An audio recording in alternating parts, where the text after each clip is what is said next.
It's another Monday. Just after 6 a.m. here in Bakersfield, and we're getting on the road. We're going to Sacramento today, so should be hopefully an uneventful job walk. We're gonna meet Juan up there and go through the scope of work that we have going on, and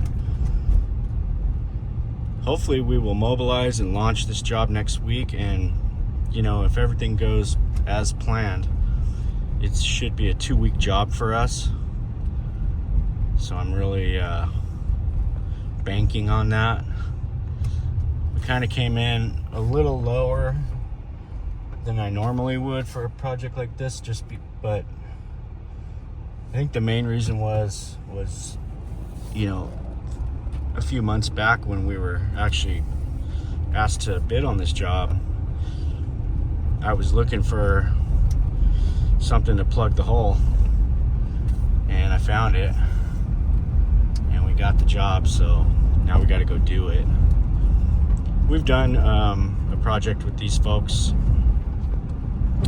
a couple years back here in Bakersfield, and they do the CNG filling stations for propane trucks, and we built one from the ground up down here, all the concrete, all the structural, grading, everything, trenching. It was quite the project.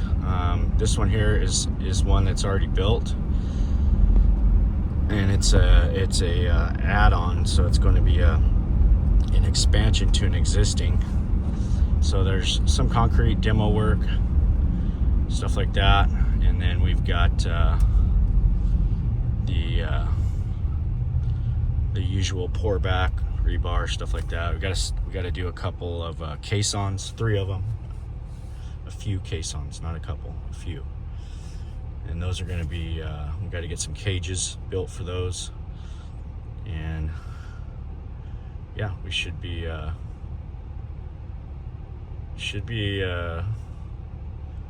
we know the program, so I think it'll go fairly smooth. Juan's never done one of these with us, but he's pretty knowledgeable, so I think once we do this job walk, we wrap our minds around exactly what we have going on, I think we'll be in pretty good shape. So we need to locate our concrete supplier up there. That's one thing I'll do today, locate that. It's probably going to be CEMEX. We already have an account with them, so we'll see where's the nearest CEMEX plant. Once we get up there, we'll do that, and yeah, it should be a good time. We're gonna cut through. I think we're gonna cut through Tahoe. I'm not 100% sure yet, but I don't think Yosemite's in the cards because it's reservation only, and if you go through there, you got to go through early. You got to go through very early. Now, I just got my new driver's license, but I haven't got it in the mail yet, and it's got my new address in Mammoth. And if you have that, you can cross through the park with, as long as you show them your ID and say, look, this is where I'm going. But if your address is like Southern California, then they're not going to let you through. Okay, we are on the road. We're out on the I-5 here. Flying solo. We got a whole bunch of goodies to take up to Mammoth. Dogs stayed with Lori. They were pretty unhappy about it, but I am too. I like to take them with me kind of everywhere I go. But unfortunately, we've got that job walk, and it's going to be pretty hot, so I don't know how long that was going to take, and I really didn't feel like babysitting on the job site with the dogs. Probably not the most professional impression. You know, in Mammoth, everybody has their dogs with them, and it's kind of normal. But, you know, it's not really normal protocol in other places. So I thought it was best just to let Sadie and Bud stay home. They were sad, but Lori's going to be up day after tomorrow, and she's going to stay a couple weeks with me up there. And we're going to spend some time in the mountains again. I just got back from almost a 1-month hitch up there, and was in Bakersfield just a few days. Got there Thursday afternoon late, and today's Monday. We're going to Sacramento, and then we're cutting back across, and we'll be back in Mammoth by tonight. So hopefully we see some interesting stuff along the way, and I can share. I used to drive this I-5 corridor a lot, a couple times a week back in the day, and brings back a lot of memories. And you know, it's not the prettiest, but there is some cool stuff, and it's time to take a trip down memory lane, I guess. And, let's get up here to Sac and see what we got. We're just plugging along here.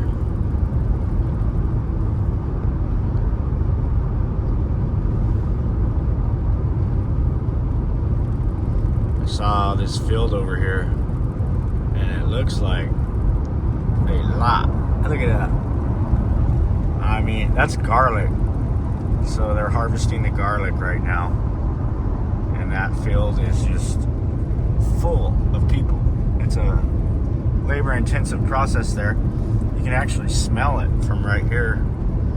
You can smell that garlic. It's definitely a labor-intensive process to harvest that garlic, and I mean, there's probably 100 vehicles plus out there. I hope for their sake ICE doesn't come out there, because there's got to be 500 people out there in that field working. They look like about 100 or more vehicles out there, and they're harvesting that garlic right now. We're making our way up through. Now those pistachios, 54 acres. I don't know how much he's still asking for that. That's been for sale for like 10 years.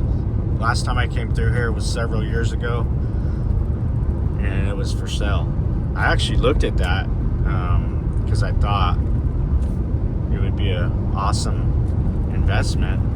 Pistachios were really, really good for a really long time, and now I think they're kind of getting to be like almonds, where the market got saturated, and it's really tough to get.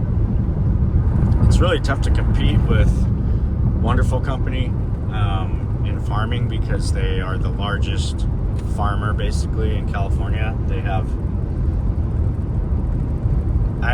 don't quote me on it, but it's over 100,000 acres in pistachios, and then thousands of acres of citrus and almond as well. And they're just a powerhouse. The guy that built that thing from the ground up, very savvy guy. And there is a documentary about him, about the water. So the water out here, that's how he was able to do it. You can see how vast this area is, and it was basically in the 80s and 90s was all considered like badlands, but it had a lot of water underneath, and he knew that. And so he would buy up all the cheapest ground that he could find, specifically for the water rights. And so that at a certain point, that ended up making him the largest controller of water in this whole corridor. And a lot of that water goes to LA. So the documentary, and funny enough, he lives in Beverly Hills, but several of my good friends have worked for Wonderful, and I've actually done work for the company as a contractor. It's nothing special to work for them, because their margins are very thin, and they grind you down. They'll give you a lot of work, but they definitely won't let you make a lot of money. You'd be lucky to break even on everything you do with them. But it's one heck of a company that he's built privately. He's not public. Billions of dollars, all private. And made a really successful run at the pistachio industry, almond industry. Flipped that over into citrus and a bunch of other things. But back to the water, there's a documentary about him. You'll find it on somewhere if you check it out. And Los Angeles, they really don't like him because, you know, he controls the water, so they have to buy that water. And it's really not his fault that they have to buy the water. It's their fault for building a city that is unsustainable and cannot produce its own water. So they have to get all their water from Mammoth and from here to supply these cities. So that's why we have the Department of Power and Water up in Mammoth is very large up that way. They've got hundreds and hundreds of thousands of acres of land that they control water rights on. And so a lot of people in Bishop and Mammoth area and all through that corridor don't really like that because the water basically goes straight down to LA. Just like we had, Owens Lake was full of water for about right around 3 years, 2.5, 3 years. And in a matter of months, they drained it and took it all somewhere. And, you know, not a lot of people talk about it because there's not a lot of population up that way, but the water situation and how they feed these gargantuous cities with water is definitely a topic of conversation for a lot of farmers out here. And all I gotta say is that guy was really smart because he knew way back when, if you get control of the water, you basically control everything, and that's what he did. And that's where he's at in life. He's got the water for his pistachios, and then he also has an abundance of water that he's able to sell, and I'm sure make a lot of money doing that too. But a lot of people don't think that's fair, but hey, this is the land that you live in, and the laws. It's a game, it's a chess game, and some people are just a lot smarter at playing chess than I guess we are. And that's why they end up where they're at. And hey, it really doesn't matter as long as you play the game and win. You know, obviously I don't condone people cheating the system, but you know, the system itself is broken anyways. So it's really a joke. The politicians and on both sides of the aisle, the elitist farmers and the elitist people that essentially use all of us, humanity, mass population, as slaves. And, you know, some of us are doing a little better than others, but at the end of the day, you're still a slave to the system that you were born into. You didn't ask to be born here. You didn't ask to have a birth certificate, start paying taxes, have to pay to live. You know, I don't really think that was the natural order of God and humanity, was to have the population monetized in order to essentially, they say, save humanity, because they want to add more government and give you more rules to follow so that it's in your best interest. So you just got to always keep that in mind. It's always in your best interest to let them do what they want to do. And, you know, unfortunately, a small percentage of people that are actually in the inner circles are the only ones that benefit from most all of the regulation, most all of the laws, most everything a politician does. It's the same thing as a lawyer, but worse. Lawyers are one of the worst. Politicians are the worst. You know, it's the analogy that I've given before, but it's the divorce attorney. You know, they're fighting for you in court, and the politicians are fighting for you on TV. But at the end of the day, when they clock out, they're all at the same bar, and they're all colluding. They're definitely colluding, both of them, on how they're going to get more money out of you, and the best way to do that. So there's my 2 cents for the drive up to Sacramento, and kind of kind of ran a little long there, but that's what I think. And you guys let me know what you think in the comments. One other thing, since I'm talking about my crazy ideas, so this morning I was looking at the moon, and I was watching that moon, and it was a sliver moon, you know, like just a little sliver of the moon. And I noticed very definitively that the moon was not round. It looked like two circles. So, you know, they say the shadow of the earth is supposed to be what's casting on the moon there. And here's one more thing just to throw out there. And I hope some of you guys wake up to this, but the moon was on the east. It was in the east this morning, and it was before the sun was rising. I should have videoed it, but the moon was to the east, and it was before the sun was rising. So technically the moon was on the same side of the planet as the sun, so there was no shadow from the earth, but yet the entire moon was shaded with what looked like, you know, another circular object.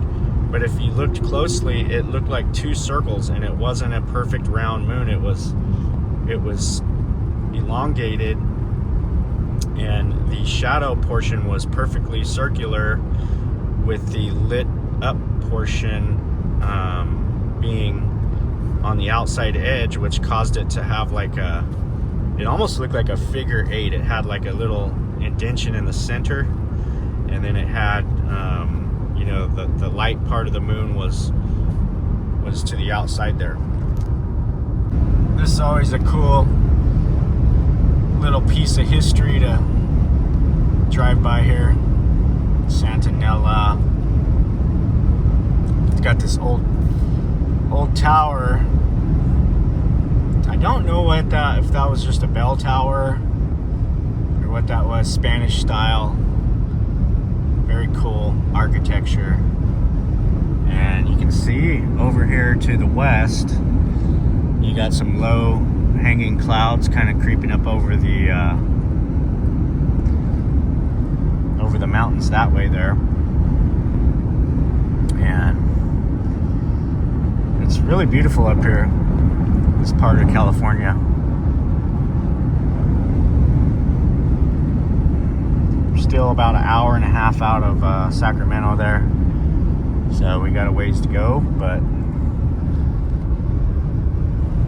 I was on the phone when we passed by Harris Ranch, or I would have got the famous Harris Ranch, which is right along. There's Pea Soup Anderson's right there.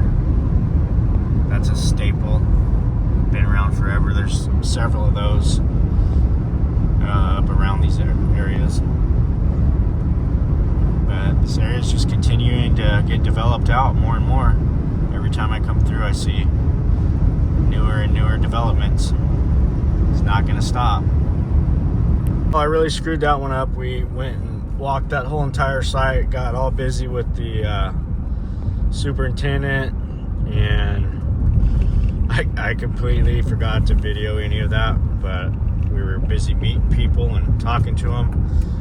But now we're headed up through Tahoe, so hopefully we'll see something interesting for you guys here. So this is Elk Grove, which is just a little bit north of Sacramento, and it's pretty dingy, but I'll tell you, the temperatures are nice. Only 76. It actually felt really good. A lot cooler up here than it is down in Bakersfield right now, and wasn't bad at all. But unfortunately, I'm sorry that I missed that for you guys. It wasn't anything too special. We're doing a bunch of concrete cutting, demo, and we're going to be pouring a couple pads for them. Next time I come up, I'll make sure and do a proper tour of the site. And it looks like we're going to start on Monday. So exactly a week from today, we're going to start over there. And yeah.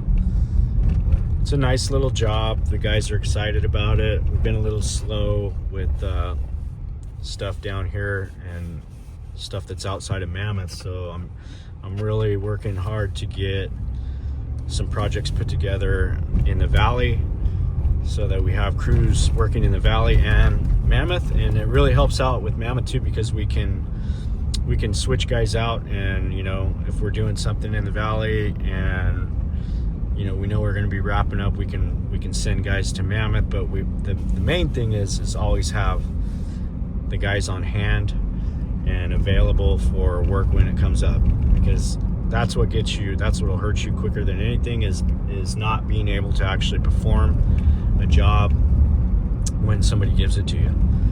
So it's the catch-22 of being in construction, you know, having to have that 10 to 15, sometimes 20 guys on payroll pretty much at all times. And if you're not feeding the furnace, it only takes a couple of weeks of that to go downhill really fast. So it's always a balance. It's a constant struggle that we face. And you know, I wonder how some of these bigger companies, how they ever did it, because they have so much overhead and extra staff and just things that are, to me, we couldn't even think about having that kind of waste on any kind of our jobs, and still be able to remain profitable. But somehow some of these guys do it, and I still got to take notes and figure it out. Okay, we're hitting the 50. That's what the map said was the best way to go. And it looked like that on the way up. I thought I would just take the 50 right up through Tahoe there.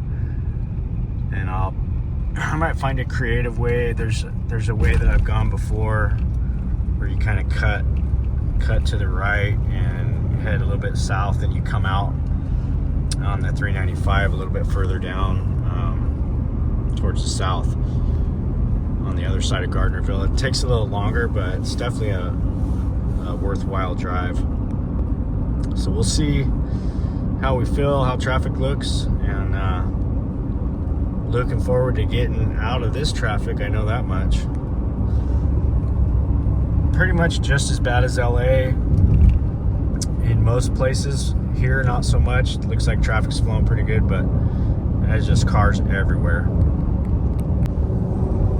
Now we're getting out east, and we're starting to come up into the foothills here, and you can see how they've developed these areas. And this was all cattle country right here, and they've built houses on it, and these are high dollar places all up through here. And it's just all the overflow spoils of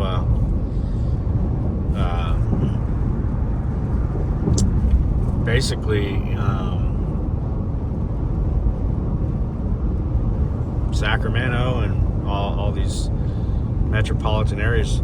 All the people are starting to spoil out into here. A lot of trees, oak trees.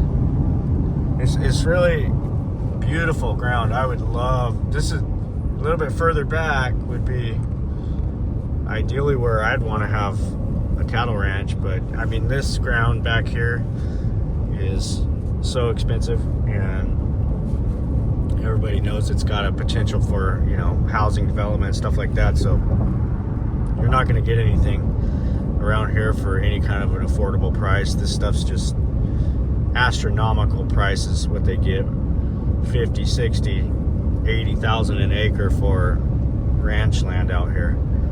Basically, that's what it all was before right there.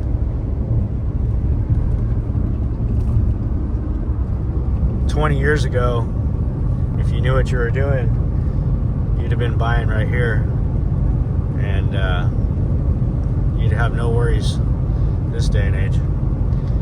But sorry for the boring video. There's a lot of me talking and rambling on, but